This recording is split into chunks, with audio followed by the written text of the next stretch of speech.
What's up, guys? Ben here, bringing another video today. We have passed the Major 2 event. It was a great time last weekend, but we're into a crucial week in this period of the season where teams will be thinking about roster changes. This is the only extended break that we get until Major 4 and Champs, like kind of that break. And at that point, if you're a bottom 4 team, you're already on vacation. So this is a time to make roster changes. We already have one confirmed. I'm going to walk through all the teams I think might be or not be making a change. I'll talk you through what I think is going to happen, who they might be picking up or not picking up. So let's dive in. All right. So first up, we have LA Thieves. This is the only confirmed change so far. They tweeted this out actually yesterday that Afro will be stepping down to the bench, and in his place will be coming Joe Deceives. And in this one, obviously makes a lot of sense if you've seen sort of how LA Thieves played this split, because they really weren't that bad, all things considered. They had a very difficult schedule and they went 4-5, and they looked pretty solid for the most part, other than Control, which is kind of a big fall from last split, but they were serviceable S&D, serviceable in hardpoint, taking some top teams deep in series and just not closing, and playing pretty decent against the other bottom 8 teams. So look, at the end of the day, you know, as decent as they played, they obviously had that tough loss to LAG to get kind of dead last, and so they're still in a spot of bother where they need to get a lot of points to make sure they qualify for champs. And their pickups, you know, haven't been that great. Nasty and Cramp have been okay across our respawn, but it's really clear if you watch them, Marcus, the next player needs to rotate out in this team and is not playing good enough to keep down his spot. And if they can get a better aggressive sub, I think maybe they can play better. Now, this gets into the Joe Deceives thing, because in their first split online in Atlanta Major 1, like, Joe wasn't playing that good. He was kind of playing the same as Afro. And I know that now during this Challenger split, he had like a 1-1-4 or something across all game modes. Like, he's obviously frying at the Challengers level, but again, he's going to come into the pro side where he's got to minimize the mistakes, get better at his communication, do all the things required. And so my guess and my read on this Thieves move is that there really wasn't a player that they wanted to pick up, or they were unable to really, or the org told them they're unable to really pick someone up. So the only move they can make is swapping substitutes. So Afro's actually be heading back to Europe, at least for this stage, and playing the Elite with Team Warriors, replacing Denza. So that should be interesting, seeing what Afro can do with the Team War team. It's been really disappointing actually in Challengers through 2 splits. So see if he can get his confidence back. I don't know if the Joe thing really moves the needle for me for Thieves, but I always thought that they keep doing what they're doing, they're going to kind of have a major or 2 where they're going to play well, and maybe that's what's coming up here in Toronto, but we'll see. But that's the only confirmed move we have so far in Rostermania. All right, let me talk about teams I think that are going to make a change, and we're going to start off with the Minnesota Rocker. Now, you might say to yourself, well, Ben, aren't they in 5th in the standings? Why are they making a change? Well, to be honest, if you kind of seen how this team has played, Lamar has been up and down, but kind of doing his thing. Lynch has been obviously playing great, and Reese is giving you some moments, but to me, Big Wake is really the most disappointing player on this team. And if we take a look, at his individual stats here, he's been nowhere what you want. S&D has been very poor. 0.73 this season is horrific. Less than a 0.9 in hardpoint. Been good in Control, kind of bang on league average or just under that.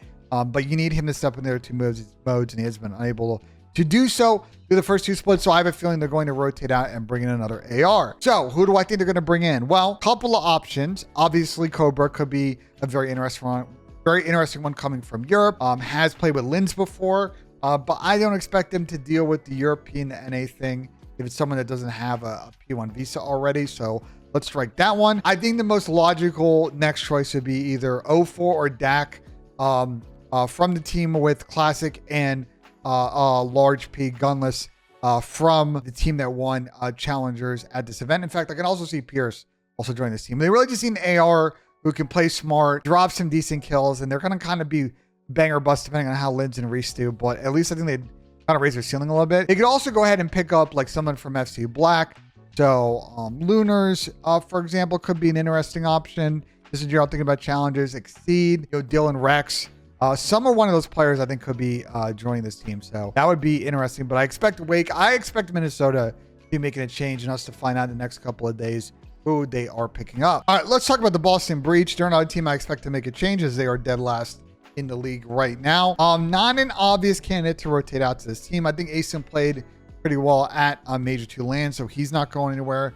I don't think Preston's played that bad this season, so I don't think he's going anywhere. And Austin, I don't think is going to get dropped, although maybe if they go another stage and it's not really working out, maybe they tried to move Preston to a main and pick someone else up. But I think for now, Snoop's probably the one to rotate out. And you might say, well, Snoopy's been slaying well. Like, isn't that a risky move? It is a risky move. I think they're kind of on the fence of whether or not they want to be like a super disciplined team or not a super disciplined team. And if you watch New play, yes, he fries and he can shoot well, but he makes a lot of mental mistakes in every game mode. And I think they're at a point where they just can't live with that. So the question then is who they're going to pick up, because I think as far as aggressive sub players go, it's not really a great market for that. Maybe Sandy comes to Boston. I can kind of see them thinking about that move, but we talked a lot about Eli. It's in his play style. It can be a little bit tricky, but maybe you kind of live and die with that, because that Eli can definitely shoot back. No one's going to discount that. You look at a player like Exceed, who can definitely run a sub. That might be an interesting option as well. Some of y'all might say, what about Capitol? I don't know if they want to run that back, considering the issues they already have had with him. I think maybe they might try, honestly, like Cammy or Pentagram from their academy team. But I don't think there are a lot of great moves out here for Boston. They kind of need this team to work, and it hasn't. So I think they're going to make a move. I don't know yet what direction they're going to go in, but I expect this team to definitely have to switch something up, because they're in a position where they got to get going now. And the last team that I think right now, at least for me, the way things are, I think 100% is making a move is Seattle. They're sitting right at the cut line, kind of points lies, and they had a really, really tough split. And I'm going to be honest with you, Brezzy has come in and not looked that good. So my expectation for Seattle is that they're going to drop Brezzy, send him back to Europe, and probably go in a different direction, probably trying to find another flex AR player. So all the players I listed from Minnesota, like 04, Dak, Exceed, Gunless, Dylan Rex, could all be in the mix for what's going on in Seattle, but I expect them to probably try something else here with the 1% change and see if it improves their situation. I also lied. There's one more team I think that's making a change. That's the Miami Heretics, who have yet to win a map or a series on land, and this was not that great of a split for them. You take a look at the overall stats, and I just think Eric had a really slow start and kind of got it going a little bit at the end, but I expect this team to, now that they have Real kind of sorted, it seems like he's moving to the US, and he's got his visa situation sorted, that they're going to try Real in this lineup with Lucky, Metals, and Vickle and see how it goes. These guys got to figure it out, man. Either going to need to start farming some online points to try and qualify for champs, or play better at land, because O12 map count is honestly just kind of unacceptable at this stage of the season. So let's talk about a couple of teams that are not going to make a change. Las Vegas Legion, decent split, got top 8, lost to Carolina, but they played good enough online. I think if you look at sort of how things are going, Purge started to, finally have some moments into the split. They play good, kind of discipline hard point. The S&D and the controls a little bit iffy. I think they can keep at it, keep sticking with it, because they are kind of in the trend up, and they're comfortably in a champ spot right now. So I don't see Vegas making a change unless someone gets hurt or there's some kind of emergency issue. Now, these next two are kind of borderline. So Carolina got top 6 at this event. And I think this team and the next team we're going to talk about have kind of identified what I think is a strat for a lot of these bottom teams, which is you're not being the top 4. The chance of you coming to an event and winning is really, really low. What you can control is being an elite S&D squad, because if you're going to trade map picks and respawns with all these bottom 8 teams, at least feel confident that you can win fit game 5s. And I thought this Carolina team, by the end of the split, was playing really good in S&D. So I think unless they have a really terrible split 3, and they do have a very difficult schedule for the split, I think Carolina is going to stick it out, even though if we scroll down here, you see that Clay and Fellow are not playing overall that good on the team right now. And I think eventually one of those ARs has to go. But for now, they're going to keep trying it, keep making it work. And I expect with the top 6, they're not really going to change up now that they're all sort of moving to Charlotte. And the last team is LAG. This is another team that got top 6 this event, again on the back of really solid S&D play. They are in a champ spot right now at 90 points. If you see here, they are sitting at 90, Carolina at 75, and Seattle and Miami at 70, Thieves at 60, Boston at 50. So no one's at this race yet, but Boston's 25 back, and only 15 points separate 8 through 11, so it's still pretty tight. But my point with LAG is that with their top 6 placing and being in the trend, I just think this org doesn't really have the ability to make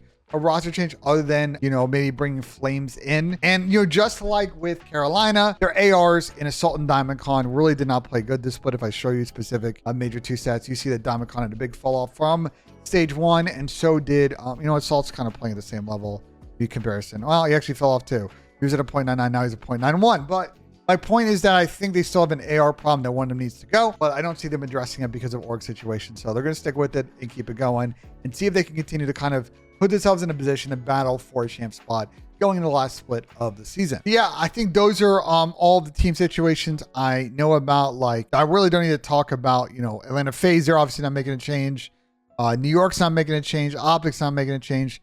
Toronto's not making a change, but I think Seattle, Minnesota, Miami, Thieves, which has already been announced, and Boston are all really good value for making a change. So that's what, 5 teams. And then LAG, Carolina, and Vegas, I think, did enough over this split that I don't think they're going to make a change right now. So might see 5 teams making changes. We've already had 1 been announced and probably 4 more coming either this week or next. So stay tuned for more information as that drops. Let me know in the comments what you guys thought of the video. Like if you enjoyed, subscribe for more. And as always, guys, we'll see you on the next one.